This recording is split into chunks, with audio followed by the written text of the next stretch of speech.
이건 정말 실수가 아니에요. 독일의 승무원 대기실에서 선배가 후배에게 다짜고짜 큰 소리를 지르고 있는데요. 놀란 후배 승무원은 숨죽여 눈물을 흘리고 있습니다. 대체 무슨 사연인지 시작해 볼게요. 안녕하세요. 저는 안나 슈미트입니다. 올해로 30살이 되었고 독일 루프트한자 항공에서 승무원으로 일한 지는 벌써 8년째예요. 제가 경험한 이야기를 들려드리겠습니다. 처음 이 일을 시작했을 때만 해도 하늘을 나는 것이 꿈만 같았어요. 승무원이라는 직업에 대한 동경과 자부심으로 가득했습니다. 하지만 시간이 지날수록 그 꿈은 색이 바래갔어요. 매일 반복되는 업무와 위계 질서 속에서 저는 점점 작아져 갔습니다. 오늘도 미넨 본사 승무원 대기실에서 상사 브리기테 밀러 씨의 날카로운 질책을 받고 있어요. 체크리스트 확인 과정에서 작은 실수가 있었거든요. 사실 그 실수는 누구나 할 수 있는 것이었는데 브리기테 씨는 그것을 빌미로 저를 모든 동료들 앞에서 망신을 주었습니다. 체크리스트 확인도 제대로 못해? 이게 프로페셔널한 태도야? 브리기테 씨의 목소리가 휴게실에 울려 퍼져요. 같은 실수를 한 동료 마르쿠스에게는 관대했지만 저에게만큼은 항상 가혹했어요. 왜 그런지 모르겠습니다. 제가 특별히 못났거나 일을 못하는 것도 아닌데 말이에요. 아마도 제가 만만해 보였나 봅니다. 항상 조용하고 반박하지 않으니까요. 저는 그저 고개만 끄덕였어요. 그게 이 조직에서 살아남는 방법이었거든요. 이 조직에서는 계급이 곧 인격이었습니다. 신입은 무조건 고개를 숙여야 했고 고참들조차 상급자의 눈치만 보며 살았어요. 누구도 자신의 진짜 목소리를 낼 수 없었습니다. 모든 것이 규정과 예의라는 이름으로 포장된 억압이었죠. 회사에서 돌아오는 길, 지하철 안에서 저는 유리창에 비친 제 모습을 보았습니다. 언제나처럼 완벽한 미소가 여전히 얼굴에 걸려 있었어요. 하지만 그 미소 뒤에 숨겨진 제 마음은 텅 비어 있었습니다. 마치 껍데기만 남은 것 같았죠. 집에 돌아와서도 마음이 편하지 않았어요. 작은 원룸 안에서 혼자 저녁을 먹으며 생각했습니다. 이게 제가 원했던 삶일까요? 매일 아침 일어나서 가면을 쓰고 하루 종일 진짜 제 모습을 숨기고 살아야 하는 이런 삶 말이에요. 거울을 보며 제 모습을 살펴보았어요. 30살이 되었지만 여전히 어린아이 같은 느낌이었습니다. 아니, 어쩌면 진짜 성장할 기회를 놓친 채 여기까지 온 건지도 모르겠어요. 이 고요한 규율 안에서 저는 서서히 부서지고 있었습니다. 그날 밤 잠들기 전에 창밖을 바라보았어요. 미넨의 밤하늘에는 별이 거의 보이지 않았습니다. 네온사인과 건물의 불빛이 모든 것을 가리고 있었죠. 저는 언제부터인가 제 안의 빛도 점점 희미해져 가는 것을 느꼈어요. 브리기테 씨의 날카로운 시선을 피하고 동료들과 어색한 미소를 나누며 승객들에게는 완벽한 서비스를 제공해야 합니다. 하지만 그 모든 것이 진짜 제 모습은 아니었어요. 저는 점점 제가 누구인지 모르게 되어가고 있었습니다. 며칠 뒤 본부 회의실에서 부서장의 목소리가 울렸을 때 저는 귀를 의심했어요. 한국 파트너십 프로그램에 안나가 가게 되었다. 대한항공과의 교환 프로그램으로 석 달간 서울에 파견되는 것이었습니다. 사실 처음 이 프로그램 공지가 나왔을 때 저는 별로 관심이 없었어요. 외국에서 일한다는 것 자체가 부담스러웠거든요. 언어도 문제였고 낯선 환경에 적응해야 한다는 것도 두려웠습니다. 그래서 선뜻 손을 들지 않았어요. 다른 동료들도 마찬가지였죠. 누구나 익숙한 환경을 벗어나는 것을 꺼렸으니까요. 하지만 인사팀에서는 이미 저를 콕 찍어놓고 있었나 봅니다. 조용하고 유순한 성격이라는 이유로 안나를 지목했다고 하네요. 인사팀 직원의 설명이었어요. 항의할 수도 없었습니다. 회사에서 정한 일이니까 따라야 하는 것이 당연했어요. 그게 이 조직의 룰이었거든요. 파견 결정을 들었을 때 제 마음은 복잡했습니다. 한편으로는 이곳을 벗어날 수 있다는 안도감이 있었어요. 브리기테 씨의 시선과 숨막히는 위계 질서에서 잠시나마 자유로워질 수 있다는 생각이 들었거든요. 하지만 동시에 불안함도 컸어요. 낯선 나라에서 혼자 일해야 한다는 것이 막막했습니다. 집에 돌아와서 한국에 대해 찾아보기 시작했어요. 인터넷으로 한국의 문화와 언어를 검색해 봤습니다. 생각보다 독일과 비슷한 점이 많다는 것을 알았어요. 하지만 여전히 막연한 두려움이 있었죠. 제가 과연 그곳에서 잘 적응할 수 있을까 하는 걱정이었어요. 동료들은 저를 부러워했어요. 석 달 동안 새로운 환경에서 일할 수 있다니 좋겠다는 반응이었습니다. 하지만 정작 저는 마음이 무거웠어요. 출발 전날 밤, 저는 한참 동안 잠을 이루지 못했습니다. 짐을 싸면서도 계속 망설였어요. 정말 가야 하는 건가? 이게 맞는 선택인가 하는 생각들이 머릿속을 맴돌았거든요. 하지만 이미 결정된 일이었고 거부할 수도 없었습니다. 아침에 일어나서 거울을 보니 제 얼굴이 어둡게 보였어요. 새로운 시작에 대한 기대보다는 불안감이 더 컸나 봅니다. 하지만 어쩔 수 없었죠. 이것도 제 인생의 일부라고 받아들여야 했어요. 공항으로 가는 길에 문득 이런 생각이 들었습니다. 어쩌면 이것이 제게는 기회일지도 모른다고 말이에요. 지금까지와는 완전히 다른 환경에서 새로운 저를 발견할 수 있을지도 모르겠다는 희망이 살짝 생겼거든요. 인천행 비행기에 몸을 맡기면서 저는 창밖을 바라보았어요. 구름 위로 올라가니 세상이 다르게 보였습니다. 답답했던 일상이 멀어져 가는 것 같았어요. 비행기 안에서도 생각이 많았습니다. 과연 한국은 어떤 곳일까요? 그곳 사람들은 어떨까요? 저는 그곳에서 어떻게 지낼 수 있을까요? 창밖으로 보이는 구름들을 보며 조용히 기도했어요. 이 여행이 단순한 업무가 아니라 저에게 진정한 변화를 가져다 주길 바란다고 말이에요. 인천공항에 도착했을 때 첫인상은 정말 놀라웠습니다. 공항이 조용하고 질서정연했는데 독일 공항과 비슷하면서도 뭔가 달랐어요.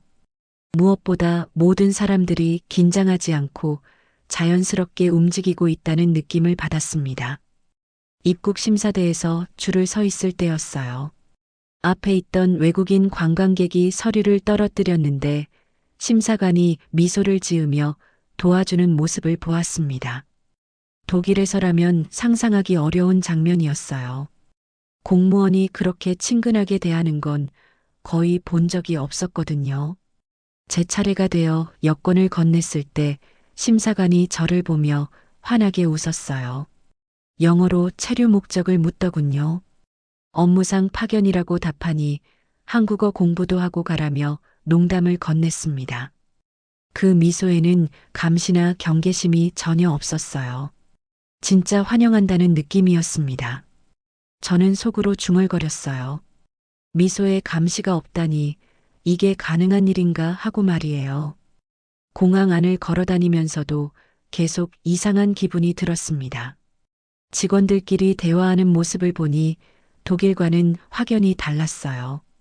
독일처럼 딱딱한 직급 호칭을 앞세우기보다는 김 과장님, 박 선배님이라고 부드럽게 부르는 풍경이 눈에 띄었습니다.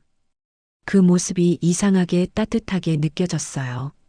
특히 인상 깊었던 건 한 여직원이 남자 동료에게 점심 뭐 먹을지 물어보는 장면이었어요.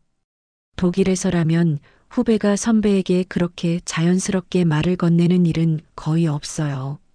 하지만 여기서는 그게 전혀 어색하지 않아 보였죠. 서로를 동등한 사람으로 대하는 느낌이랄까요? 공항 리무진을 타고 시내로 향하면서 창밖 풍경을 바라보았습니다. 서울의 거리는 생각보다 활기찼어요. 사람들이 바쁘게 걸어가지만 독일처럼 경직되어 보이지 않았습니다. 뭔가 더 자유롭고 편안해 보였죠. 숙소에 도착해서 체크인을 할 때도 마찬가지였어요. 프런트 직원이 정말 친절했습니다. 제가 독일에서 왔다고 하니 근처 맛집도 추천해주고 지하철 노선도까지 꼼꼼히 설명해 주더군요. 그 모든 게 진심에서 우러나온 것 같았어요. 방으로 올라가서 짐을 풀면서 문득 깨달았습니다. 오늘 하루 종일 한 번도 긴장하지 않았다는 걸 말이에요. 독일에서는 항상 눈치를 보고 조심스럽게 행동해야 했는데 여기서는 그럴 필요가 없었어요. 아무도 저를 감시하거나 평가하지 않는다는 느낌이었죠. 저녁 때 근처를 산책하면서 편의점에도 들어가 봤어요. 점원이 어서 오세요 하며 웃는 모습이 자연스러웠습니다. 독일의 기계적인 인사와는 달리 진짜 반가워하는 것 같았어요. 물건을 사면서도 부담스럽지 않았죠. 그날 밤 잠자리에 들면서 이런 생각이 들었어요. 여기서는 숨을 쉴 수 있을 것 같다고 말이에요. 지금까지 얼마나 답답하게 살았는지 새삼 깨닫게 되었거든요. 한국에 온 지 하루밖에 안 됐는데 벌써 어깨가 가벼워진 느낌이었어요. 물론 아직은 관광객 신분이라 그런 것일 수도 있었습니다. 본격적으로 일을 시작하면 또 달라질지도 모르죠. 하지만 적어도 첫인상은 나쁘지 않았어요. 오히려 기대가 되기도 했습니다. 다음 날 아침 본격적인 업무가 시작되기 전에 주변을 둘러보기로 했어요. 근무지 근처에 편의점이 몇 개 있다는 걸 어제 확인했거든요. 간단한 생필품도 사야 했고 한국 음식도 맛보고 싶었습니다. 편의점에 들어서니 독일과 비슷하면서도 다른 상품들이 진열되어 있었어요. 특히 라면 코너가 인상적이었습니다. 종류가 정말 다양했거든요. 저는 조심스럽게 컵라면들을 하나하나 살펴보기 시작했어요. 그런데 어떤 걸 골라야 할지 모르겠더라고요. 한글로 된 이름들이 낯설고 매운 정도도 잘 모르겠었어요. 한참 고민하고 있는데 알바생이 다가왔습니다. 20살 정도로 보이는 남학생이었어요. 이건 불닭이에요. 진짜 매워요. 그 학생이 제가 들고 있던 컵라면을 보며 장난스럽게 말했습니다. 영어 실력은 그리 유창하지 않았지만 표정에는 거리낌이 전혀 없었어요. 손짓 발짓을 섞어가며 열심히 설명해 주더군요. 독일에서라면 상상할 수 없는 일이었어요. 편의점 알바생이 손님에게 그렇게 친근하게 다가와서 상품을 설명해 주는 일 말이에요. 보통은 묻지 않으면 대답하지 않죠. 그런데 이 학생은 제가 고민하는 모습을 보고 먼저 도움을 주려고 했습니다. 매운 건 괜찮냐고 물어보더라고요. 저는 그런 때로 매운 음식을 좋아한다고 답했어요. 그랬더니 그럼 이것도 괜찮을 거라며 다른 라면도 추천해 주었습니다. 진짜 친절하다는 게 이런 걸까 하는 생각이 들었어요. 결국 불닭볶음면을 사기로 했습니다. 계산을 하면서도 그 학생은 계속 이야기를 걸었어요. 독일에서 왔냐고 물어보더니 한국 음식 중에 뭘 먹어봤는지 궁금해했습니다. 아직 아무것도 안 먹어봤다고 하니 김치도 꼭 먹어보라고 추천했죠. 숙소로 돌아와서 불닭볶음면을 끓여 먹었는데 정말 매웠어요. 그 학생 말이 맞았습니다. 얼굴이 빨개지고 땀이 나기 시작했죠. 하지만 맛있었어요. 매콤하면서도 중독성이 있더라고요. 그런데 너무 매워서 물을 계속 마셔야 했습니다. 준비해둔 물도 다 떨어지고 해서 다시 편의점에 가야 했어요. 우유도 사고 싶었고요. 편의점에 다시 들어가니 아까 그 학생이 저를 보더니 웃으면서 말했습니다. 불닭 드셨나 보네요. 제 얼굴이 아직 빨간 걸 보고 알아챈 거였어요. 물과 우유를 사면서 정말 매웠다고 하니 그 학생이 미안하다면서도 웃었어요. 처음엔 다들 그렇다고 하더라고요. 그러면서 물컵도 하나 챙겨주고 우유도 차가운 걸로 골라서 주었습니다. 계산을 마치고 나가려는데 그 학생이 말했어요. 웰컴 투 코리아. 정말 진심으로 환영한다는 느낌이었습니다. 단순한 인사말이 아니라 진짜 저를 반겨준다는 마음이 전해졌어요. 그날 밤 혼자 방에서 우유를 마시며 생각했습니다. 그 학생의 친절함이 계속 마음에 남았어요. 특별한 건 아니었지만 따뜻한 마음이 느껴졌거든요. 독일에서는 그런 경험이 거의 없었어요. 모든 관계가 격식과 예의로 포장되어 있었으니까요. 한국에 온 지 이틀째였는데 벌써 마음이 조금씩 열리고 있었습니다.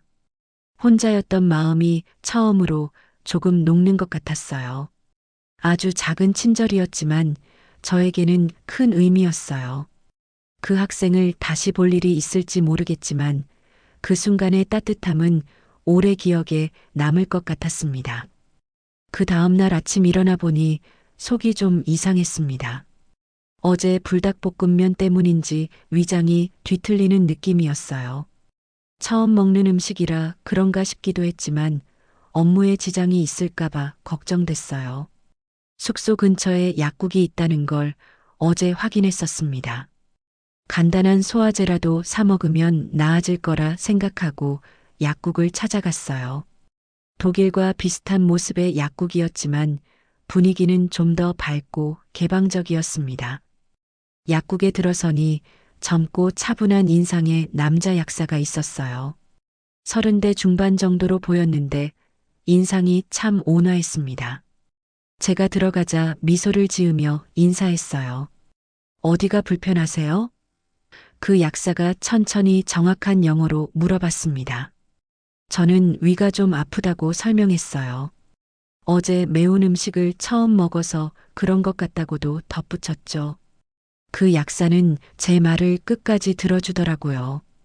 중간에 끼어들거나 성급하게 약을 권하지 않았어요. 오히려 더 자세히 물어봤습니다. 언제부터 아팠는지, 어떤 증상인지, 평소에 위장이 약한 편인지 말이에요. 대화를 나누면서 알게 된 건데 그 약사는 독일어도 조금 할 줄 알았어요. 저보다 영어를 더 잘했지만 제가 설명하기 어려워하는 부분은 독일어로도 물어봐 주었습니다. 정말 배려심이 깊다는 느낌이었어요. 증상을 다 듣고 나서 적절한 약을 추천해 주었어요. 그런데 약을 건네주면서 한 말이 정말 인상적이었습니다. 이런 증상은 몸보다는 마음이 더 답답할 때 오는 경우도 많아요. 저는 순간 깜짝 놀랐어요. 독일에서는 누구도 그런 말을 하지 않았거든요. 약사든 의사든 그냥 증상에 맞는 약만 처방해 줄 뿐이었어요. 마음의 상태까지 걱정해 주는 경우는 거의 없었죠. 그 약사는 계속해서 말했어요.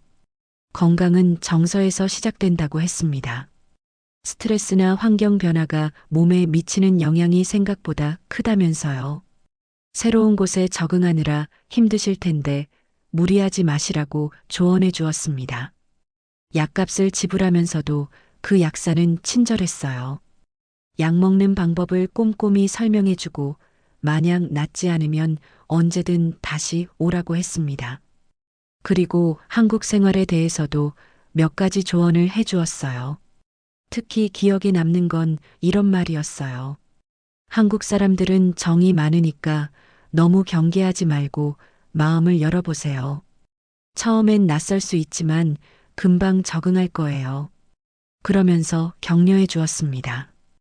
약국을 나서면서 마음이 참 따뜻해졌어요. 단순히 약만 파는 게 아니라 환자의 마음까지 보살펴주는 모습이 감동적이었습니다. 독일에서는 경험해 보지 못한 일이었거든요. 약을 먹고 나니 정말 속이 편해졌습니다.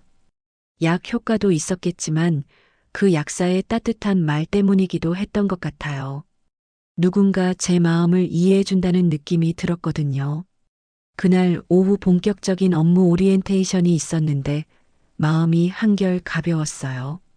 아침에 있었던 일 때문에 한국에 대한 좋은 인상이 더욱 강해졌습니다. 저녁에 숙소로 돌아와서 그 약사가 한 말을 되새겨 봤어요. 건강은 정서에서 시작된다는 말이 유독 오래 마음에 남았습니다.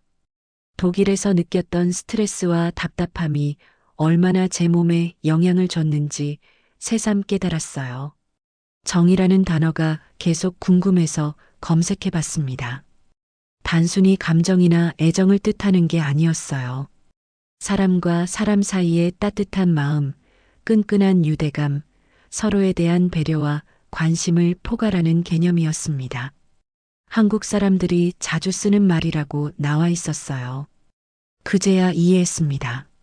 지금까지 제가 경험한 한국 사람들의 친절함과 따뜻함이 바로 이 정이라는 감정에서 나온 것이었구나 하고 말이에요. 편의점 알바생의 친절함도 약사의 따뜻한 조언도 모두 이 정에서 비롯된 거였습니다. 한국에 온 지 사흘째였는데 벌써 많은 변화를 느끼고 있었어요. 사람들의 따뜻함과 진심이 조금씩 제 마음을 열어가고 있었습니다. 창밖으로 보이는 서울의 야경을 바라보며 잠이 들었어요. 내일부터 시작될 새로운 일상이 어떨지 궁금했습니다. 며칠 뒤 본격적인 업무가 시작되었습니다. 한국 항공사의 시스템과 서비스 방식을 익히는 게 주된 일이었어요.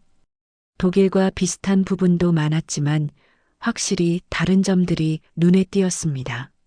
무엇보다 놀라운 건 동료들과의 관계였어요. 첫날부터 선배 승무원들이 저에게 친근하게 다가왔습니다. 독일에서라면 상상할 수 없는 일이었죠. 신입이나 파견 직원을 그렇게 따뜻하게 맞아주는 경우는 거의 없었거든요. 점심시간이 되었을 때였습니다. 같은 팀 승무원들이 저에게 함께 커피를 마시러 가자고 제안했어요. 안나 씨, 여기 앉아요. 한 선배가 저를 이름으로 부르며 자리를 안내해 주었습니다. 그 순간 정말 놀랐어요. 저를 이름으로 부른 거였거든요. 독일 항공사에서는 그런 일이 없었습니다. 항상 신입, 그쪽 아니면 그냥 야라고 불렸어요. 이름으로 불려본 건 정말 오랜만이었어요. 커피숍에 앉아서 이야기를 나누는데 분위기가 참 자유로웠습니다. 선후 관계는 있지만 독일처럼 경직되지 않았어요. 농담도 주고받고 서로의 일상에 대해서도 자연스럽게 물어봤습니다. 한 선배가 독일 항공사는 어떠냐고 물어봤어요. 저는 잠시 망설였습니다. 솔직하게 말해도 될까 하는 고민이 들었거든요. 하지만 그들의 진심 어린 관심을 느낄 수 있었고 조심스럽게 이야기를 시작했습니다. 어깨가 점점 편해지면서 저도 모르게 말을 많이 하게 되었어요. 평소보다 훨씬 많이 이야기했죠. 그러다가 이런 말이 나왔습니다. 독일에서는 커피 마시러 가자는 말이 곧 관계 확인 절차 같았다고 했어요. 다들 깜짝 놀라더라고요. 무슨 말이냐고 물어봤습니다. 저는 설명했어요. 독일에서는 누가 커피 타임에 참여하는지 안 하는지로 그 사람의 위치를 파악하곤 한다고 말이에요. 소외되는 사람은 자연스럽게 배제되는 분위기였다고요. 그 이야기를 듣고 한국 승무원들이 정말 놀라워했습니다. 그런 문화가 있다는 걸 상상도 못하겠다는 반응이었어요. 여기서는 그냥 친해지고 싶어서 또는 새로운 동료를 환영하려는 마음에서 같이 커피를 마시자고 하는 거라고 설명해 주었습니다. 한 후배가 말했어요. 안나 씨는 어떤 커피 좋아하세요? 그 말에 또 놀랐습니다. 제 취향을 묻는 거였어요. 독일에서는 신입이 자신의 취향을 드러내는 것 자체가 조심스러운 일이었거든요. 그날 커피 시간은 정말 즐거웠습니다. 각자 좋아하는 음료를 주문하고 일상적인 이야기들을 나누었어요. 누구도 다른 사람을 평가하거나 감시하지 않았습니다. 그냥 동료로서 서로를 알아가려는 순수한 마음이었죠. 오후 업무를 하면서도 그 시간이 계속 생각났어요. 이름으로 불리는 것이 이렇게 기분 좋은 일인지 새삼 깨달았습니다. 저도 하나의 개별적인 존재로 인정받는다는 느낌이었거든요. 퇴근 후 숙소로 돌아와서 저는 처음으로 한국어 단어 하나를 더 찾아봤어요. 동료라는 단어였습니다. 함께 일하는 사람이라는 뜻이었지만 여기서는 그 이상의 의미가 있는 것 같았어요. 독일에서는 동료라는 말이 단순히 같은 회사에서 일하는 사람 정도의 의미였어요. 하지만 한국에서는 서로를 챙기고 배려하는 관계라는 느낌이 들었습니다. 그날 밤 잠자리에 들면서 생각했어요. 이름으로 불린다는 것의 의미에 대해서 말이에요. 그건 단순히 호칭의 문제가 아니었어요. 저를 하나의 독립적인 인격체로 인정해준다는 뜻이었습니다. 석 달이 지나가려는 어느 날 독일 본사에서 복귀 통보가 왔습니다. 예정대로라면 다음 주에 돌아가야 했어요. 이메일을 받고 한참 동안 모니터를 바라보고 있었습니다. 돌아간다는 말이 실감나지 않았거든요. 사무실에서 나와 숙소로 돌아가는 길이 유독 길게 느껴졌어요. 평소 같으면 금방 도착했을 텐데 그날은 발걸음이 무거웠습니다. 지하철 안에서 창밖을 바라보며 생각했어요. 정말 돌아가야 하는 걸까 하고 말이에요. 숙소에 도착해서 방 안에 조용히 앉아 창밖을 바라보았습니다. 서울의 밤은 밝고 분주했어요. 네온사인들이 화려하게 반짝이고 늦은 시간까지도 사람들이 활기차게 움직이고 있었죠. 민행과는 다른 종류의 에너지가 느껴졌습니다. 지난 석 달을 되돌아보니 정말 많은 변화가 있었어요. 처음에는 낯설고 두려웠던 것들이 이제는 익숙하고 편안해졌습니다. 무엇보다 제 자신이 달라진 게 느껴졌어요. 독일에 있을 때보다 훨씬 자연스럽고 편안한 모습의 저를 발견했거든요. 한국 동료들과의 관계도 정말 소중해졌습니다. 이름으로 불리고 동등한 사람으로 대접받는 경험이 얼마나 귀한 것인지 깨달았어요. 여기서는 제 의견을 자유롭게 말할 수 있었고 다른 사람들도 진심으로 들어주었습니다. 특히 기억에 남는 건 지난주에 있었던 일이었어요. 업무 중에 개선 아이디어가 떠올라서 조심스럽게 제안해 봤는데 팀장님이 정말 좋아하셨거든요. 독일에서라면 신입이 그런 제안을 하는 것 자체가 건방진 일로 여겨졌을 텐데 여기서는 오히려 적극적으로 의견을 내라고 격려해 주었습니다. 그날 밤 혼자 중얼거렸어요. 처음으로 나로 살아본 것 같다고 말이에요. 정말 그랬습니다. 독일에서는 항상 다른 사람이 원하는 모습으로 살았어요. 회사가 원하는 직원, 선배들이 원하는 후배, 사회가 원하는 여성의 모습으로 말이죠. 하지만 한국에서는 달랐습니다. 물론 완전히 자유로운 건 아니었지만 적어도 제 생각을 표현할 수 있었고 제 감정을 솔직하게 드러낼 수 있었어요. 누구도 그것을 이상하게 보거나 문제 삼지 않았습니다. 문득 대한항공의 외국인 승무원 채용 공고가 떠올랐어요. 몇 주 전에 우연히 본 건데 그때는 그냥 지나쳤었거든요. 하지만 지금은 달랐습니다. 진지하게 고려해 볼 만한 선택지로 느껴졌어요. 인터넷으로 채용 조건을 자세히 찾아봤습니다. 제 경력과 한국어 실력을 고려해 봐도 충분히 가능성이 있어 보였어요.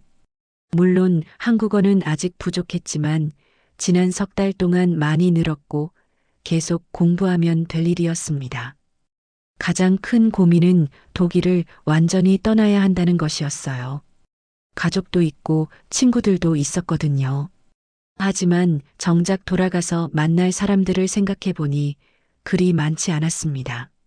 직장에서는 진정한 친구라고 할 만한 사람이 없었고 사적인 관계도 깊지 않았어요. 오히려 한국에서 만난 사람들과의 관계가 더 진솔하고 따뜻했습니다.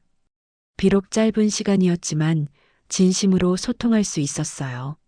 서로의 마음을 열고 진정한 관계를 맺을 수 있었습니다. 한국 동료들에게 조심스럽게 이야기해 봤습니다. 혹시 이곳에서 계속 일할 방법이 있을까 하고 말이에요. 다들 놀라워했지만 동시에 격려해 주었어요. 용기 있는 결정이라고 말해주는 사람도 있었고, 언어나 절차적인 부분에서 도움을 주겠다고 하는 사람들도 있었습니다. 그날 저녁 창밖 서울 야경을 바라보며 마음을 다졌어요. 이제 정말 새로운 삶을 시작해 보자고 말이에요. 두렵긴 했지만 동시에 설레기도 했습니다. 처음으로 제 의지로 선택하는 인생이었거든요. 다음 날 아침 결심을 했습니다. 이직을 해보기로 한 거예요. 물론 쉬운 결정은 아니었습니다. 많은 위험이 따르는 일이었거든요. 하지만 이대로 독일로 돌아가서 예전과 똑같은 삶을 사는 것보다는 나을 거라 생각했어요. 우선 대한항공 채용 사이트에 들어가서 지원서를 작성하기 시작했습니다. 독일에서의 경력과 지난 석 달간의 경험을 최대한 어필했어요. 한국어 실력은 아직 부족하지만 계속 공부하고 있다는 점도 강조했습니다. 며칠 뒤 서류 전형 합격 통지를 받았을 때는 정말 기뻤어요. 첫 관문을 통과한 거였으니까요. 하지만 진짜 어려운 건 면접이었습니다. 한국어로 면접을 봐야 한다는 부담감이 컸어요. 한국 동료들이 정말 많이 도와주었습니다. 모의 면접도 해주고 한국어 표현도 알려주었어요. 특히 승무원으로서 갖춰야 할 마음가짐에 대해 한국어로 어떻게 표현하는지 열심히 가르쳐 주었습니다. 면접 당일 떨리는 마음으로 대한항공 본사에 갔습니다. 독일 항공사 면접관은 분위기가 완전히 달랐어요. 물론 평가받는 자리였지만 서로를 알아가는 대화 같은 느낌이었습니다. 면접관들이 제 경험과 동기를 진심으로 들어주는 것 같았어요. 왜 한국에서 일하고 싶은지, 어떤 승무원이 되고 싶은지에 대해 열심히 이야기했습니다. 한국어가 서툴렀지만 제 마음은 충분히 전달되었던 것 같아요. 며칠 뒤 합격 통보를 받았을 때의 기쁨은 지금도 잊을 수 없어요. 숙소에서 혼자 펑펑 울었습니다. 기쁘기도 했지만 동시에 안도감도 컸거든요. 제가 내린 결정이 틀리지 않았다는 확신이 들었어요. 독일에서 사직서를 낼 때는 좀 복잡한 심정이었습니다. 8년이라는 시간이 결코 짧지 않았거든요. 동료들 중에는 이해해주는 사람도 있었지만 의아해하는 시선도 많았어요. 왜 안정적인 직장을 그만두고 외국으로 가느냐는 반응이었죠. 하지만 저는 확신했습니다. 안정적이라는 것이 정말 의미가 있을까 하는 생각이 들었거든요. 매일 억압받고 자신을 숨기며 사는 것이 과연 안정적인 삶일까요?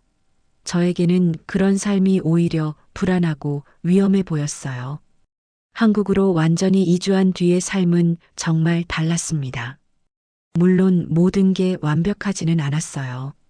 여전히 외국인으로서의 어려움도 있었고 한국어 때문에 힘든 순간들도 많았습니다.